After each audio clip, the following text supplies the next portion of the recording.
نماز اور زکات میں جو فرق کرے گا ابو بکر اس سے جنگ کرے گا. فإن الزکات حق المال، زکات مال کا حق ہے. واللہ لو منعونی اقالا کانوا یؤدونہ لرسول اللہ صلی اللہ علیہ وسلم لقاتلتہم علی منعہ. اگر یہ نبی کے زمانے میں ایک رسی بھی دیتے تھے اور آج نہیں دے رہے ہیں تو میں لڑوں گا ان سے. علماء کہتے ہیں اللہ نے اپنے دین کی حفاظت دو لوگوں کے ذریعے کروائی ہے. ایک نبی کی وفات کے بعد ابو بکر صدیق کے ذریعے اپنے دین کی حفاظت کروائی ہے. جب ہر طرف ارتداد کا فتنہ تھا، لوگ مرتد ہو رہے تھے. جیسے آج کل ایک فتنہ چل رہا ہے ہمارے بیچ میں، مسلمان لڑکیوں کو غیر مسلم لڑکے اپنے جال میں، محبت کے عشق کے جال میں پھنسا کے مرتد بنا رہے ہیں، اور ہماری آنکھوں کی پٹی ابھی اتر نہیں رہی ہے. ہم یہی خوش فہمی کے شکار ہیں. ہماری لڑکی تو جا رہی ہے، نقاب میں جا رہی ہے، ماشاءاللہ پردے میں جا رہی ہے. یہ پردے کے پیچھے کی حرکتیں آپ کو معلوم نہیں ہیں. مرتد ہو رہی ہیں مسلمان لڑکیاں. شبانہ، رضوانہ، شہانہ مسلم نام ہے. 78 لڑکیوں نے باقاعدہ رجسٹریشن کروایا ہے کورٹ میں جا کر کے غیر مسلموں سے شادی کی. اور ایک تنظیم تو اعلان کر چکی ہے کہ ہم اپنے نوجوانوں کو باقاعدہ پیسہ دیں گے کہ تم لاؤ مسلم لڑکیوں کو بہو بنا بنا کے. لوگ ہمارے دین تک پہنچ چکے ہیں، ہمارے ایمان تک پہنچ چکے ہیں، ہماری عزت و آبرو تک پہنچ چکے ہیں. اور ابھی بھی اگر ہمیں فکر نہیں اور ہم سوئے ہیں تو بڑے افسوس کی بات ہے میرے بھائی. یہ دنیا کے سب سے بڑے فتنوں میں ایک فتنہ ہے ارتداد کا فتنہ. کوئی مرتد ہو جائے مسلمان کی سوسائٹی میں، کوئی اسلام چھوڑ دے، مرتد ہو جائے، اس سے بڑا کوئی کرائم نہیں ہے. اسلامی حکومت میں مرتد کی سزا سزائے موت ہے. حالانکہ اسلام تو بڑا نرمی والا دین ہے. اسلام تو کہتا ہے دین کے معاملے میں زبردستی نہیں ہے. مگر کوئی مسلمان ہو کر کے مرتد ہو جائے، اسلام اس کی پرمیشن نہیں دیتا. آپ غیر مسلم ہیں، اسلام قبول نہیں کر رہے، کوئی دقت کی بات نہیں ہے. آپ کو نہیں سمجھ میں آ رہا، مت کیجیے، آپ اپنے دھرم کا پالن کیجیے. اسلام آپ سے لڑے گا نہیں، جنگ نہیں کرے گا. لیکن آپ ایک اسلامی حکومت کے اندر رہیں اور اسلام کو چھوڑ دیں، مرتد ہو جائیں، اس کی پرمیشن نہیں ہے. آپ کو قتل کر دیا جائے گا. یہ بڑی خطرناک جرم ہے یہ مرتد. تو اللہ تعالیٰ نے اپنے دین کی مدد دو لوگوں کے ذریعے کی. ایک مرتد ہونے والا جو فتنہ تھا، ارتداد کا فتنہ، اس میں ابو بکر صدیق نے دین کو بچایا. اور ایک فتنہ جہمیہ کا فتنہ تھا. قرآن کے بارے میں ایک فتنہ پیدا ہوا کہ بھئی قرآن اللہ تعالیٰ کا کلام نہیں ہے، قرآن اللہ کی مخلوق ہے. یہ ایک فرقہ پیدا ہوا تھا جہمیہ، اس نے یہ فتنہ شروع کیا. اور اس فتنے کا مقابلہ کرنے کے لیے اللہ تعالیٰ نے امام احمد ابن حنبل رحمۃ اللہ علیہ کو پیدا کیا. تو ابو بکر صدیق رضی اللہ تعالیٰ عنہ نے اپنے 2.5 سال کے دور خلافت میں بڑی مشکلات دیکھی میرے بھائی. اما عائشہ کہتی ہیں کہ فلو نزل بالجبال الراسیات ما نزل بابی لہذا. میرے والد کے اوپر جو پریشانیاں آئیں، جو چیلنجز آئے، بڑے بڑے پہاڑوں پر بھی وہ چیلنج آئے ہوتے تو پہاڑ چور چور ہو جاتے. میرے والد نے بڑی حکمت سے ان مسائل کو انہوں نے نپٹا اور ان مسائل کا سامنا کیا. ایک آخری بات بیان کر کے بات ختم کروں گا.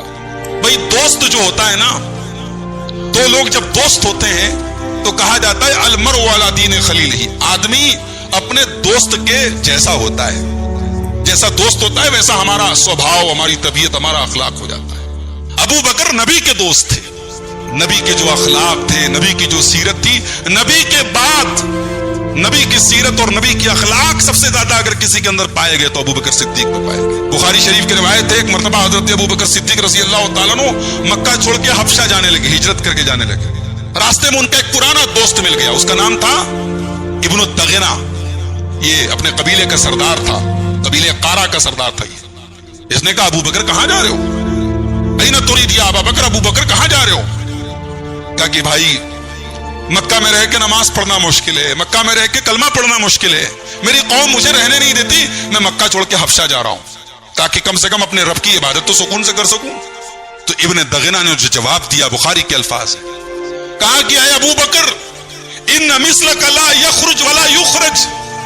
تیرے جیسے لوگوں کو نکالا نہیں جاتا ہے، تیرے جیسے لوگ اس لائق نہیں ہے کہ ان کو نکال دیا جائے. اے ابو بکر تو وہ آدمی ہے تقسب المعدوم، تو بے سہاروں کو سہارا دیتا ہے. وتصل الرحیم، تو رشتہ داروں کے ساتھ بھلائی کرتا ہے. وتحمل الکل، تو لوگوں کا بوجھ اٹھاتا ہے. وتقری الضیف، تو مہمانوں کی مہمان نوازی کرتا ہے. وتعین علی نوائب الحق، تو حق کے راستے میں لوگوں کی مدد کرتا ہے. تیرے جیسے آدمی کو نکالا نہیں جاتا ہے. ایک عجیب بات آپ کو بتاؤں کہ یہاں ابن دغنہ نے حضرت ابو بکر کے بارے میں جو الفاظ استعمال کے، سیم یہی الفاظ حضرت خدیجہ رضی اللہ تعالیٰ عنہا نے جب اللہ کے رسول کے اوپر پہلی وحی نازل ہوئی تھی غار ہرا کے اندر اور اللہ کے رسول گھبرائے گھر آئے تھے تو حضرت خدیجہ نے تسلی دیتے ہوئے نبی سے یہی کہا تھا کہ اے میرے نبی، آپ بے سہاروں کو سہارا دیتے ہیں، آپ رشتہ داروں کے ساتھ بھلائی کرتے ہیں، آپ لوگوں کا بوجھ اٹھاتے ہیں، آپ حق کے راستے میں لوگوں کی مدد کرتے ہیں، اللہ تعالیٰ آپ کو رسوا نہیں کرے گا، آپ کے مشن کو ناکام نہیں۔ تو جو صفات ابو بکر کی تھی وہی صفات نبی کی تھی۔ تقریباً 63 سال کی عمر میں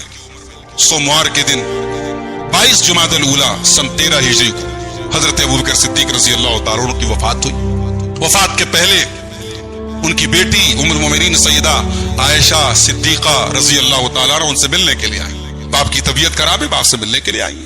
بیٹی کی شکل دیکھی والد نے، کہا بیٹا ایک بات بتا، رسول کے کفن میں کتنے کپڑے تھے؟ کوئی ہمارے ہاں لوگ مرنے کے ٹائم بچوں سے پراپرٹی کی باتیں کرتے ہیں، لوگ زمین جائیداد کی بات کرتے ہیں، کیا چھوڑ کے جا رہا ہوں، کیا لے کے جا رہا ہوں، کیا دے کے جا رہا ہوں، اس کی بات کرتے ہیں۔ یہ ابو بکر صدیق ہیں، موت کا ٹائم ہے، آخری ٹائم ہے، بیٹی سے سوال کر رہے ہیں بیٹی نبی کے کفن میں کپڑے کتنے تھے؟ ہمیں اس کی کوئی پرواہ نہیں ہوتی، ہمارے کفن میں کتنے کپڑے ہوں گے، ہمیں کیسے دفنایا جائے گا، ہمارے مرنے کے بعد تیجا ہوگا، 40واں ہوگا، برسی بھائی لکھوا کے جاؤ، وصیت کر کے جاؤ، وصیت کر کے جاؤ میرا جنازہ کوئی بدعتی نہ پڑھائے، وصیت کر کے جاؤ میرا جنازہ وہ پڑھائے جو سورہ فاتحہ پڑھے، وصیت کر کے جاؤ میرے مرنے کے بعد میرے گھر کی عورتیں چلا چلا کے نہ روئیں، وصیت کر کے جاؤ میرے مرنے کے بعد میرے گھر میں تیجا نہ کیا جائے، وصیت کر کے جاؤ کہ میرا کفن دفن سنت کے مطابق ہو۔ ہم تو وصیت کرتے ہیں زمین کی، جائیداد کی، پراپرٹی کی۔ ابو بکر صدیق نے پوچھا بیٹی رسول کے کفن میں کتنے کپڑے تھے؟ اما عائشہ نے کہا ابا جان 3 کپڑے تھے، 3 چادر تھی، سفید چادر تھی، کاٹن کی چادر تھی۔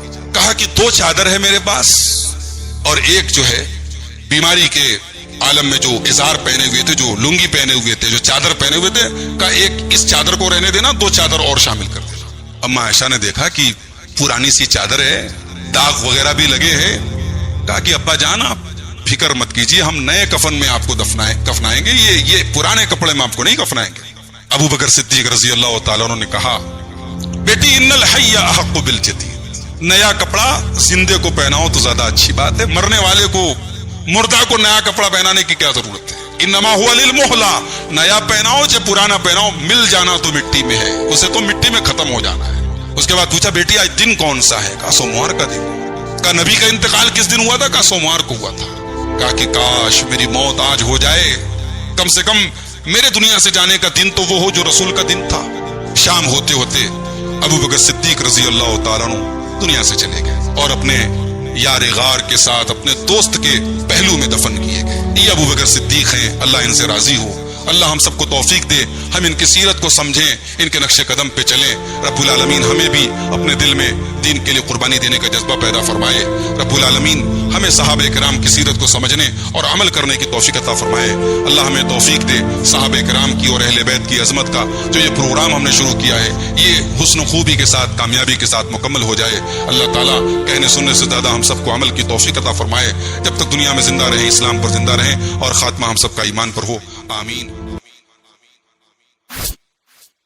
ایک انسان دنیا میں سب کا پیارا ہے، اس کے بچے اس سے بہت پیار کرتے ہیں، اس کی بیوی اس کو بہت چاہتی ہے، اس کے محلے والے، اس کے گاؤں والے اس کی بڑی قدر کرتے ہیں، مگر جس دن اس انسان کی موت آتی ہے، جس دن وہ مرتا ہے، اس سے اتنی محبت ہونے کے باوجود اس کی لاش کو کوئی گھر میں رکھتا ہے۔ آئیے پہلے دیکھتے ہیں رسول پاک کا گھر کیسا ہے۔ اللہ بڑا معمولی سا گھر ہے، آج کی طرح بہت شاندار نہیں ہے، اس میں ڈیکوریشن نہیں ہے، اس میں سجاوٹ کے آئٹمز نہیں ہیں، دنیا کی ترقی کے سامان نہیں، چھوٹا سا گھر ہے، کھجور کی لکڑی کے تنوں کا پیلر بنایا گیا ہے۔ امت کا ایک بڑا طبقہ آج شکم پرور اور پیٹو قسم کے عاملوں کے چکر میں اور ملاؤں کے چکر میں آج اپنے دین اور ایمان کا سودا کر رہا ہے اور تعویذ اور گنڈے کے استعمال کے ذریعے اپنی توحید اور اپنے ایمان کا جنازہ نکالتا ہے۔ ایک بہترین بیوی کی کوالٹی کیا ہے؟ اگر کوئی آپ سے پوچھے کہ ایک بہترین بیوی کیسی ہوتی ہے، کیا جواب دیں گے آپ؟ اللہ کے نبی صلی اللہ علیہ وسلم سے سوال کیا گیا، سنن نسائی کی روایت، صحیح روایت، حدیث کا نمبر ہے 3231 3231۔ پوچھا گیا ہے اللہ کے نبی ای النساء خیر، سب سے بہترین عورت کون سی ہے؟ اللہ نے فرمایا سورہ آل عمران کی آیت نمبر 185 185 نمبر کی آیت میں، کل نفس ذائقۃ الموت وانما توفون اجورکم یوم القیامہ۔ میرے بندو ہر نفس کو مرنا ہے، ہر جاندار کو مرنا ہے، ہر نفس کو موت کا مزہ چکھنا ہے۔